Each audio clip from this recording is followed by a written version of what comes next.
Bonjour à tous et bienvenue pour cette nouvelle vidéo, j'espère que vous allez bien.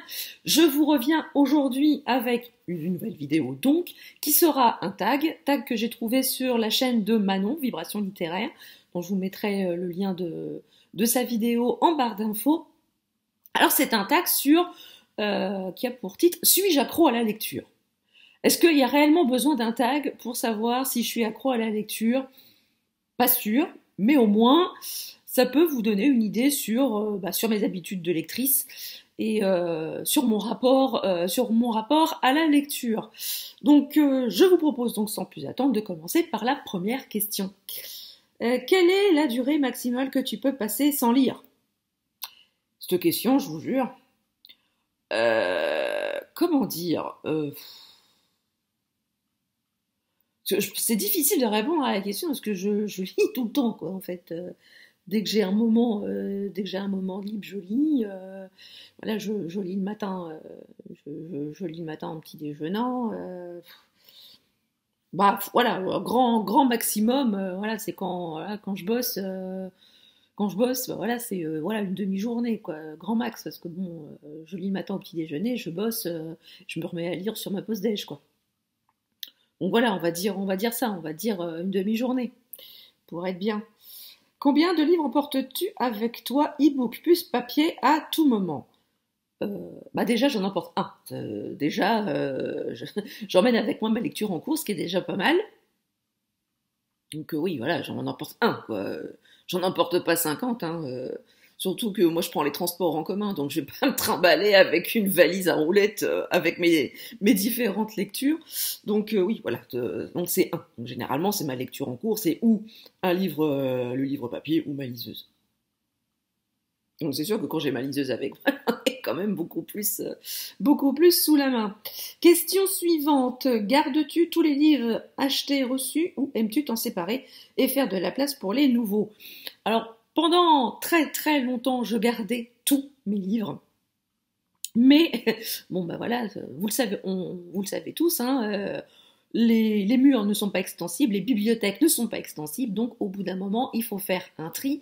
Et j'ai déménagé l'année dernière, donc j'ai fait un énorme tri dans mes bibliothèques et dans mes pales. Je me suis séparée de façon de 150 à 200 livres, facile. Donc ça m'a fait de la place dans mes bibliothèques pour accueillir les petits nouveaux. Et maintenant, oui, je m'en sépare. Maintenant, on a une petite bibliothèque au bureau, donc une fois que j'ai fini mes bouquins, je les donne directement, je les mets là, et ils vivent leur vie, une seconde vie, hein, pour d'autres lecteurs. Question numéro 4, combien de temps passes-tu en librairie en moyenne? Ça c'est facile, quand je sais ce que je vais chercher, généralement, j'y vais. Je passe 5-10 minutes en librairie. Quand je sais ce que je vais chercher, je fais pas non plus de tour pour éviter de me tenter. Sinon, quand je veux flâner sans pour spécialement acheter quelque chose, je peux passer 20 minutes, une demi-heure dans la librairie, le temps de regarder à peu près tous les rayons qui m'intéressent. Donc c'est le contemporain français, contemporain étranger, les polars thrillers, la jeunesse, le young adulte. J'aime bien aussi les livres de cuisine et les livres de développement personnel. Enfin, je fais généralement un grand tour dans la librairie. Donc généralement, oui, voilà, c'est 20 minutes, une demi-heure. Question suivante. Combien de temps par jour passes-tu à lire? Alors, là, je vais vous répondre en 2 temps. En temps actuel, en sachant que je suis en télétravail, on va dire, je lis le matin, je lis le midi pendant ma pause déj 1 heure, et puis je lis après en soirée, donc je dois passer, on va dire 4 heures, 3h30, 4 heures. Quand je suis en mode normal, c'est-à-dire en mode hors Covid, c'est-à-dire quand je suis en présentiel au bureau et que je prends les transports, faut savoir que j'ai environ 45 à 50 minutes de trajet le matin et le soir, donc vous rajoutez Vous rajoutez ça, ça nous fait quasiment 1h30, 2 heures en plus, donc je peux lire jusqu'à 6 heures dans la journée. Alors, il y en a qui me diront c'est peu, c'est pas beaucoup, mais bon, voilà. Je profite quand même de mon trajet pour lire plus. Faut bien le dire. Bon, là, en ce moment, c'est vrai que période Covid, c'est pour ça. Combien... Alors, ah non, excusez-moi, j'ai sauté une question. À quel moment de la journée préfères-tu lire? J'ai pas de moment... Je peux pas dire que j'ai des moments particuliers pour lire, mais j'avoue que j'aime bien lire dans mon lit. J'aime bien lire dans mon lit, avec mon petit oreiller, ma couette. Voilà, j'aime bien... on va dire que c'est le soir. On va dire que c'est le soir le soir dans mon lit, mais voilà, j'ai pas vraiment de moment préféré dans la journée pour lire, parce que comme je lis tout le temps, enfin, dès que j'ai un moment, voilà. Mais j'avoue que le lit, c'est bien. Question numéro 7. Combien de livres possèdes-tu en tout? E-book compris. Ah, question qui tue. Alors, en livre papier dans ma bibliothèque, j'avais fait le comptage l'année dernière. On va dire que j'en ai, ouais, grosso plein d'eau, j'en ai 200. Et en e-book, je dois être à peu près pareil. Donc voilà, on va dire, bon, je vais faire une fourchette. Vous allez me dire, ça tient plus du râteau que de la fourchette, mais bon, on va dire entre 400 et 500. On dirait c'est déjà pas mal, mais comme je vous dis, j'ai fait un énorme tri dans ma bibliothèque l'année dernière, et ça s'en est considérablement ressenti. Amènes-tu souvent le sujet de la lecture ou des livres dans une conversation? Si j'ai quelqu'un en face de moi pour qui qui en a rien à secouer de la lecture ou des livres, je vais pas spontanément amener ce sujet dans la conversation. Je suis pas complètement débile. Mais bon, voilà, oui, pour illustrer un propos, je dis, ah bah oui, ça, j'ai lu ça dans un roman récemment, voilà. Bah oui, j'ai lu ça. Mais comment tu sais ça? Je l'ai lu dans un livre.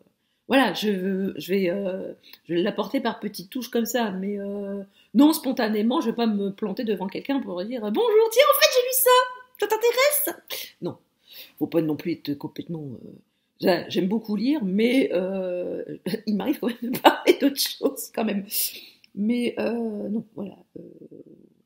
Si je sais que la personne va être réceptive, oui, je peux éventuellement amener ce sujet dans la conversation, mais spontanément, non, je le ferai pas. Quel est ton plus gros livre lu en nombre de pages?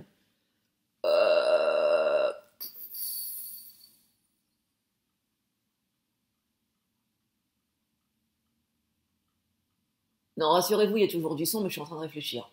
Je dirais l'envol du Phénix. L'envol du Phénix qui faisait entre 800 et 900 pages, je crois. Ouais, c'est ça. Ouais. Je suis en train de réfléchir, j'ai pas lu de roman de 1000 pages.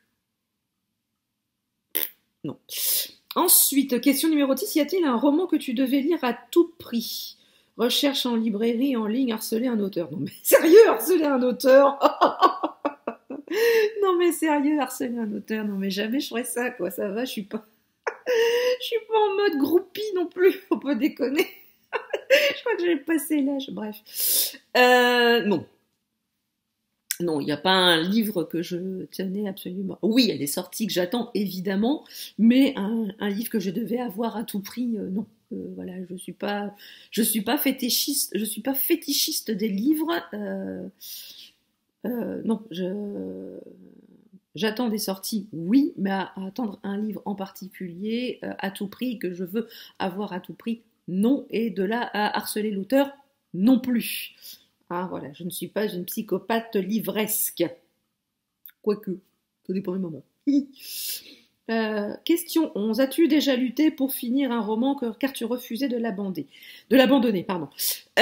Oui, ça m'est arrivé plusieurs fois parce que je voulais absolument donner la chance au livre. Je me dis, bon, peut-être qu'il va se passer quelque chose à la fin qui va faire que j'ai bien fait d'aller jusqu'au bout. Ça m'est arrivé une ou deux fois, mais généralement, voilà. Donc, quand je suis allée au bout, voilà, j'avais une impression de la même impression qu'au tout début du roman. Donc maintenant, quand je vois que ça ne me plaît pas, je laisse tomber. J'ai beaucoup moins de scrupules à le faire maintenant, tout en sachant le nombre de livres qui m'attend dans ma bibliothèque, dans ma palle et dans ma liseuse qui attendent d'être lus. Maintenant, je n'ai plus de scrupules à abandonner un roman. Alors peut-être dans l'objectif après de le lire plus tard, parce que voilà, si j'y arrive pas, c'est parce que peut-être que je suis pas dans un bon moment pour le lire. Mais bon, généralement, quand j'abandonne quoi. C'est un vœu pieux de dire, voilà, j'abandonne pour le reprendre plus tard. Généralement, je le reprends jamais.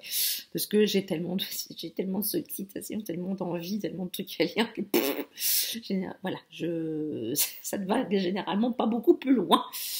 Donc, voilà. Donc maintenant, voilà, tout ça pour vous dire que maintenant j'ai beaucoup moins de scrupules à abandonner un roman en cours de route. Je crois que j'en ai abandonné 2, je crois, l'année dernière, parce que ça me plaisait pas. Quels sont tes 3 plus importants objectifs littéraires en 2021? Acheter moins de livres, donc ça, non, on laisse tomber. Je sais pas, dégommer, enfin voilà, oui, dégommer un peu ma palle, aller au bout de mes challenges. Et puis au moins lire autant de... J'ai vu un truc là, qui m'a... Bon, bref. Ça me prendra à me regarder dans le retour de caméra. Oui, voilà. Oui, dégommer ma palle, aller au bout de mes challenges. Et puis, oui, peut-être lire autant de livres que l'année dernière. Voilà. Pas des... Oui, moi, j'ai du mal à me fixer des objectifs en termes littéraires. Déjà, j'ai du mal à me fixer des objectifs en temps normal. As-tu déjà converti quelqu'un à la lecture? Alors, convertir à la lecture... Alors, ouais, bah voilà, mon chéri est pas un grand lecteur. Voilà, il avait beaucoup de mal à l'école à lire les livres que les instituts et les profs demandaient de lire, parce que c'était pas son genre littéraire préféré. Et quand on s'est rencontrés, je lui dis, je sais pas, voilà, qu'est-ce qui t'intéresse? Oh, moi j'aime bien la fantaisie, machin, l'imaginaire. Je dis, bon, écoute, donc du coup, je lui ai proposé, je lui ai fait lire, je lui ai dit, écoute, voilà, tu te plantes devant ma bibliothèque, tu regardes ce qui peut t'intéresser en matière de fantaisie. Donc je l'avais un petit peu orienté vers le coin fantaisie de la bibliothèque. Et il s'était planté devant et il avait sorti Autre monde de Maxime Chatham. Donc il a commencé à les lire, et puis comme il est routier, il s'est voilà, pour occuper un petit peu le temps de route, il a trouvé Autre Monde en version audio, et il s'est fait toute la série Autre Monde en audio, et il a beaucoup aimé l'univers. Ensuite, voilà, il aime bien tout ce qui est technologie, tout ce qui est développement personnel. Donc en fait, il lit, oui, mais alors pas spécifiquement des romans, ça peut être des livres sur la technologie, sur l'espace, sur la science, mais voilà, c'est pas un gros lecteur de romans, hein, tout ça pour vous dire que c'est pas un gros lecteur de romans. Mais voilà, je l'ai un petit peu aiguillé pour qu'il s'oriente vers ce qui l'intéresse le plus, et pas spécialement, voilà. En fait, lui, quand il veut lire, il veut apprendre des choses. Donc, moi je dis, voilà, il n'y a pas de... Tout le monde est lecteur à partir du moment où tu lis ce qui t'intéresse. Donc, alors à la lecture, oui, alors peut-être pas à la lecture de romans, mais à la lecture, voilà, je l'ai un peu plus aiguillé pour qu'il lise un peu plus, mais voilà, donc du coup là déjà c'est un petit pas en avant. Je suis quand même assez, Mais voilà, mais j'ai pas converti de bout en bout quelqu'un qui ne lisait pas du tout à quelqu'un qui est devenu un accro de la lecture. Décris ce que les livres représentent pour toi en 5 mots. Évasion, découverte, rencontre. Parce que découverte, j'aime beaucoup découvrir, aller vers des genres ou aller vers des romans que j'aurais peut-être pas vers lesquels j'aurais pas été spontanément, mais qui avec à la suite d'un avis, m'a convaincu. Rencontres, parce que c'est les salons, c'est les rencontres livresques que j'ai fait via mon blog, via ma chaîne YouTube récemment. Palle. Tout accro à la lecture, une palle gigantesque, hein, faut pas se leurrer quand même. Et alors le 5e mot, je dirais voyage, hein, parce que alors bon, vous me direz, ça revient peut-être à évasion. Besoin, parce que moi, je peux pas passer une journée sans bouquiner, sans avoir un livre à portée de main. D'ailleurs, faut que je vous raconte quand même une anecdote qui m'est arrivée il y a quelques années de ça. Je travaillais à 35 km de chez moi, donc il fallait que je prenne la voiture. Je prenais la voiture pour aller travailler. Et tout le monde se foutait de ma tronche parce que j'avais toujours mon livre avec moi dans mon sac. Et mes collègues me disaient, mais écoute, ça ne sert à rien parce que tu conduis, donc tu ne lis pas en conduisant encore. Hein. J'ai dit, oui, mais bon, c'est jamais ce qui peut arriver sur la route. Je serais quand même bien contente d'avoir mon livre avec moi. Et un jour que j'étais partie de très très bonne heure parce que je voulais absolument... excusez-moi, je vais égoutter mon sachet de thé qui infuse depuis un petit moment.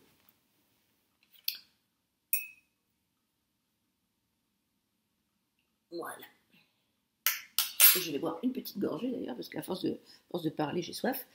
Et un jour, je voulais partir au bureau de très bonne heure, parce que j'avais énormément de choses à faire. Donc je pars très très tôt, toujours avec mon livre avec moi.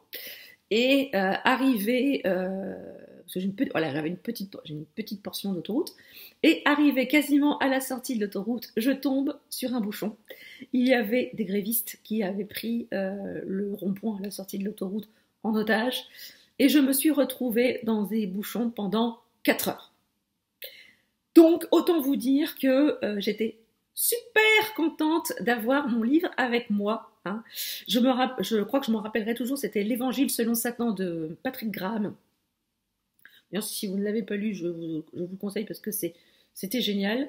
Je l'ai fini, donc j'ai dû le finir en fin de matinée. J'étais très très embêtée parce que du coup j'avais plus rien à lire après, et j'étais très contente d'avoir ce roman avec moi parce c'est une pavasse quand même. Et je l'ai terminé, et chose aussi que j'ai appris ce jour-là, ma vessie a une autonomie de 4 heures. Voilà, je peux vous dire que quand la circulation s'est débloquée et que j'ai pu repartir, la première chose que j'ai fait en arrivant au travail, c'est de faire pipi. Voilà. Et j'ai dit à mes collègues que j'avais fini mon bouquin. Alors autant vous dire que cette journée-là n'a pas été hyper productive. Parce que toutes les choses que je voulais faire, je ne les ai pas faites, hein, évidemment, parce qu'il fallait que je reparte aussi de bonne heure, parce que j'avais des craintes de bouchons sur le retour, hein, qu'ils me fassent la même sur le retour.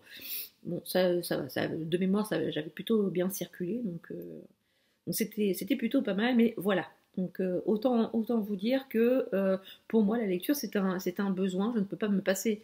Il ne se passe pas une journée sans que je lise. Alors même si je lis, s'il y a des fois je lis pas beaucoup, je me lis au moins 3-4 pages avant de m'endormir, parce que sinon je ne dors pas. Voilà.